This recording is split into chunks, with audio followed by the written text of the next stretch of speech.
Quoi?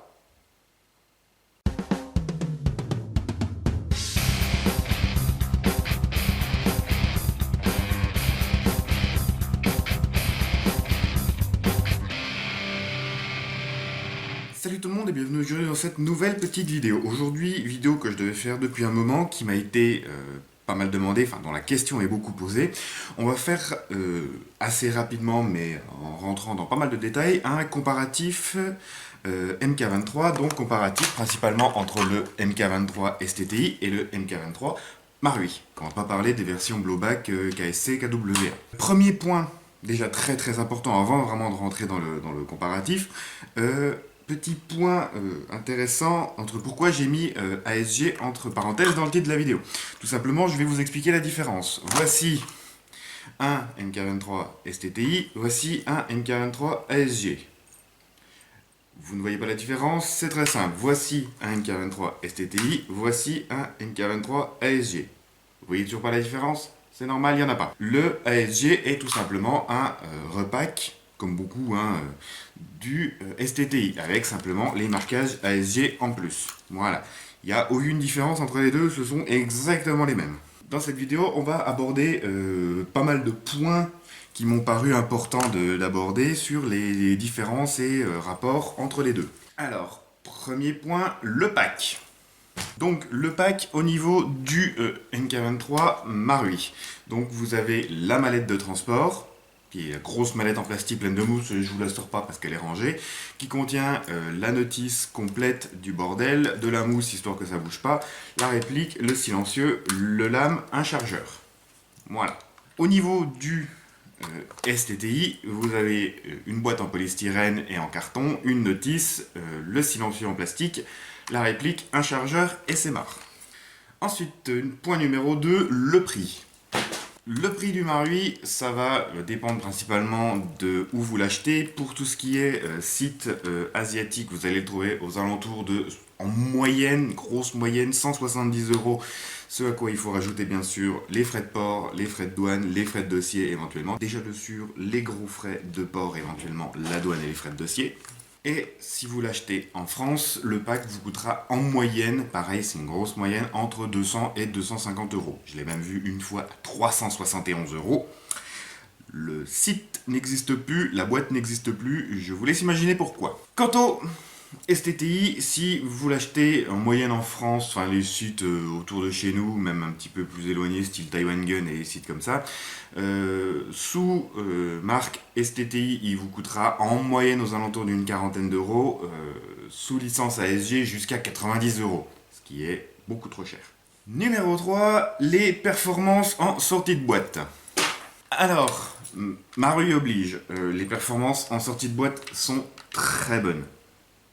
La portée, la précision est très très bien en sortie de boîte. Il n'y a vraiment aucun souci là-dessus. Vous avez largement une bonne quarantaine de mètres de portée en sortie de boîte. Il n'y a aucun souci là-dessus. Ça marche vraiment bien. À moins vraiment d'un gros défaut, ce qui est très très rare chez Marui. Le contrôle qualité à la sortie d'usine est quand même assez rigoureux. Qualité japonaise oblige. Ça marche très bien en sortie de boîte. STTI en sortie de boîte, c'est aléatoire. Exemple parlant, en 10 ans d'airsoft, quasiment j'en ai vu beaucoup de ces machins là passer. C'est une réplique que beaucoup de débutants ont. Et que même après des autres, je suis plus débutant et j'en ai 3. Bref, ça peut être très aléatoire. J'en ai vu qui satellisaient de la 0,30 g up à 0.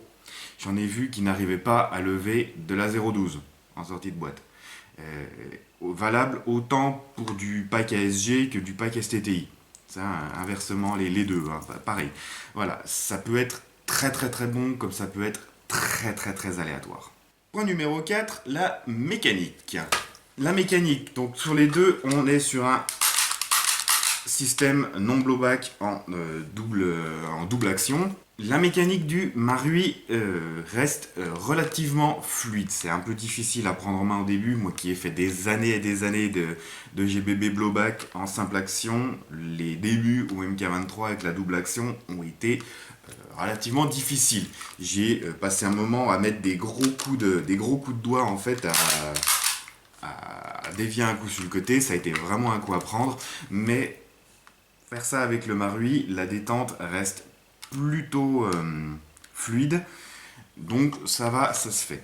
STTI, c'est pareil, mais comme pour les paires, ça peut être très aléatoire. J'ai un modèle en particulier qui, même si la mécanique est neuve, il gratte affreux avec tous les chargeurs que j'ai pu essayer. Ça gratte affreux, ça coince, il faut rappeler. Une fois ici, il faut forcer un bon coup pour passer à un espèce de cran. Ça doit pouvoir se modifier au niveau de la mécanique. Il faudrait vraiment. J'ai une mécanique, une trigger, tout un ensemble de triggers de MK23 en rab. Il faudrait que je la démonte, que j'essaie de limer un peu partout, voir si je peux la rendre plus fluide et voir quelle pièce gêne. Ça peut être très très fluide, comme ça peut être très très aléatoire et puis coincé, gratouillé. Voilà, il y a sûrement de quoi y faire. Il y a sûrement déjà des tutos qui existent pour modifier un peu l'ensemble trigger du STTI, mais voilà, vous pouvez avoir des bourrages, la mécanique qui se coince, la trigger qui coince, la trigger qui revient pas, ça peut être très très très aléatoire, il y a sûrement quelque chose à y bricoler là-dessus. De plus, le Marui est quand même, pour l'avoir entièrement démonté, les matériaux du Marui sont quand même relativement meilleurs. On voit qu'en fait on a des matériaux qui sont de bien meilleure qualité, surtout au niveau des pièces internes, c'est beaucoup mieux ajusté, ça semble beaucoup plus solide. J'ai déjà vu des casses au niveau des mécaniques de la trigger du STTI, on voit que c'est de l'alliage de Zamac un peu pourri, alors que le Marui est quand même... semble quand même beaucoup plus costaud. Numéro 5, au niveau de l'aspect. Le Marui, au niveau de l'aspect, c'est pas ouf. Hein. L'espèce, la culasse encore ça va parce qu'elle reste assez mate, mais le plastique très brillant de la partie basse est pas hyper joli. Ce qui le sauve vraiment au niveau aspect, le Marui, c'est le silencieux qui est quand même relativement classe. Le bloc lame qui fait son charme, et ses marquages HK. Attention, quand vous achetez le Marui en France, il y a certains shops avec lesquels vous allez recevoir les marquages HK qui ont vraiment été effacés. Pourquoi? Parce que tout simplement, Marui ne possède pas les droits d'exploitation de la licence HK.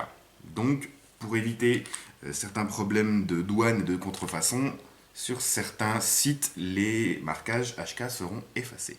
Ce qui casse un peu le charme du truc.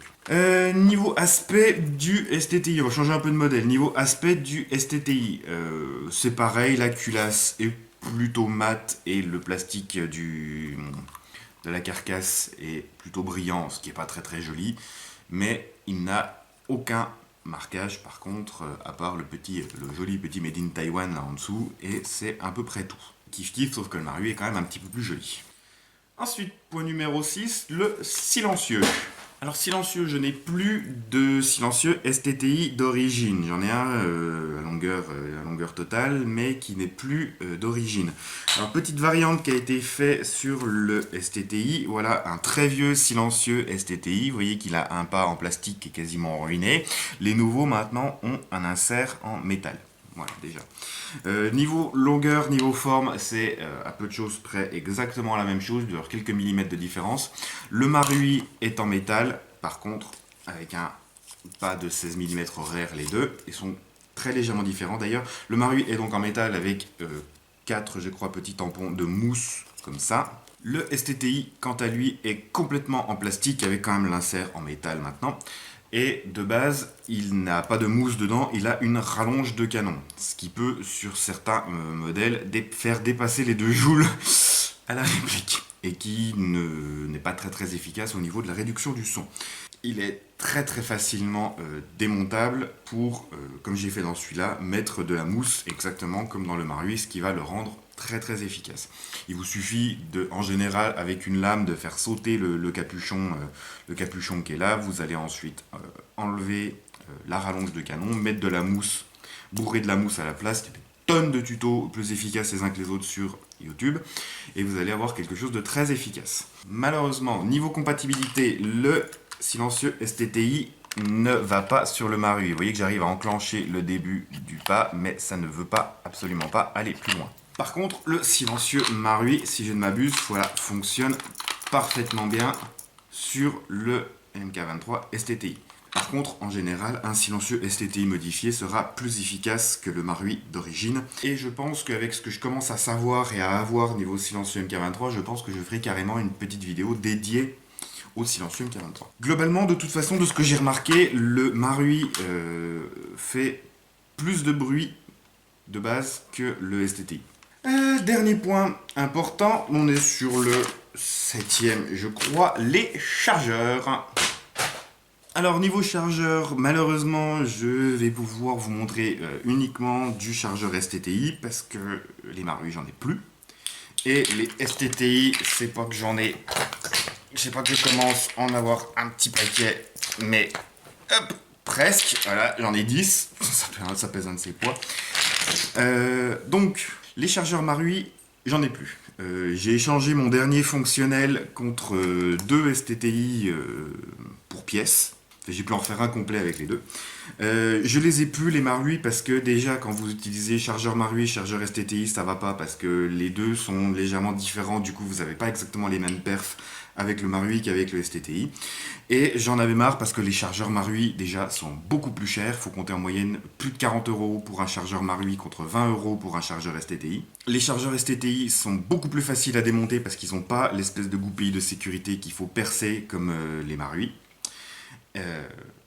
Voilà, déjà rien que ça, en fait, niveau réparation, parce que c'est tous des chargeurs de merde à goupilles là qui fuient, vous voyez que j'en ai déjà, j'en ai 3 ou 4 des miens qui sont réparés avec ma petite technique que je vous avais présentée en vidéo. Et voilà, à part parfois quelques petits soucis, j'ai par exemple un chargeur qui ne passe vraiment pas dans le Marui. Je comprends absolument pas pourquoi. J'ai des soucis au niveau de la détente. La détente coince en fait avec ce chargeur. Je comprends pas pourquoi. J'ai tout limé dans tous les sens et je ne comprends absolument pas pourquoi il déconne. Donc voilà, à part des fois un petit souci, des lips qui peuvent casser, les lips vous pouvez, vous voyez, hein, il y en a les 3/4, la petite barre en travers là, elle est plus présente. Vous voyez la différence. La 3/4, la barre là, elle n'y est plus et puis ça ne gêne absolument rien. C'est s'ils viennent à casser et tout que ça peut être le problème, vous pouvez les remplacer par des lips de M9 Marui qui sont compatibles. Normalement. Voilà, vous pouvez avoir des petits problèmes de billes, de planchette élévatrice et de billes qui coincent à ce niveau-là. Ça reste coincé comme ça, du coup les billes ne montent plus. Pareil, il faut démonter et limer un petit peu l'intérieur, la jonction en fait entre le chargeur et le lip. Il faut limer un petit peu à ce niveau-là et normalement ça devrait arrêter de choper les billes. Il peut y avoir beaucoup de boulot à faire sur ces chargeurs qui peuvent être très capricieux en fait, autant que le MK23, c'est vraiment le problème qu'ils vont avoir. Mais 20 € contre plus de 40 pour les Marui, moi j'ai arrêté clairement les Marui. Le problème qu'il peut y avoir aussi, c'est quand vous allez tirer, il ne faut jamais les plaquer entièrement. Vous voyez qu'il y a un petit écart. Voilà, il ne faut jamais plaquer le chargeur comme ça, sinon vous pouvez être sûr que voilà, la détente va rester coincée. Et si vous relâchez, elle repart. Voilà, il faut vraiment toujours laisser le chargeur libre et pas appuyer dessus, sinon ça va coincer. Donc, niveau chargeur, STTI for the win, et c'est tout. Je crois que j'ai dû en acheter 7 ou 8 pour pièce sur France Airsoft. J'ai eu du bol, j'ai trouvé 2-3 annonces de suite. J'en ai acheté quasiment 7 ou 8 sur France Airsoft pour 3 fois rien parce que fuite ou lip cassé ou valve pété ou un truc comme ça, n'importe quoi. Donc des chargeurs quasiment HS. Et avec 8 chargeurs achetés pour le prix quasiment de 2,9, bah, je m'en suis refait 4 fonctionnels. Voilà. On a fait un peu le tour des comparaisons que je voulais explorer dans cette vidéo et on va juste se permettre de faire un petit résumé. Donc la question qui va obligatoirement m'être posée, c'est du coup lequel il faut prendre. Si vous pouvez, vous prenez les deux. Hein. Globalement, si vous n'avez pas envie de vous prendre la tête, si vous avez les moyens et que vous ne voulez vraiment pas vous prendre la tête, à la limite, juste changer un canon et changer un joint pour vraiment maximiser les perfs et avoir quand même le lame qui maintenant est très très facilement modifiable pour avoir un truc efficace, prenez le Marui. Le Marui ne vous fera pas défaut en fait, à moins vraiment d'une usure sur plusieurs années, le Marui ne vous fera vraiment pas défaut là-dessus, vous aurez quasiment rien à toucher dessus. Par contre, si vous avez un budget plus serré, je ne peux que vous conseiller plutôt de prendre le STTI. Par contre, le STTI va falloir quand même être un petit peu bricoleur parce que vous risquez fortement d'avoir des soucis avec et vous risquez forcément d'avoir à le démonter. Il est beaucoup plus modifiable, ne serait-ce que déjà pour le silencieux, ça fait un peu moins, ça fait un peu moins chier de couper un silencieux en plastique comme ça qu'un silencieux en métal comme ça j'ai pas envie de l'abîmer, quoi, alors que ça, bon bah, c'est facile à trouver, en plus en spare à côté, il n'y a pas de souci là-dessus. Pareil au niveau des modifications, vous voyez que celui-là, j'ai pas tellement hésité à percer la carcasse, à y coller un rail et puis pour pouvoir y mettre n'importe quelle lampe ou un truc comme ça, alors que ça m'emmerderait quand même un peu plus de faire des trous dans la carcasse du Marui. Le STTI va être parfait pour débutants qui ont pas envie de se prendre la tête, bricoleurs qui ont envie de se faire un truc de ouf pour pas bien cher. Pour le prix du Marui, en fait, vous pouvez avoir le STTI, des chargeurs, il y a déjà un petit peu d'upgrade pour vraiment vous faire un truc de porc niveau performance. Il y a vraiment moyen, par contre, il faut toucher un peu, il faut bricoler un peu.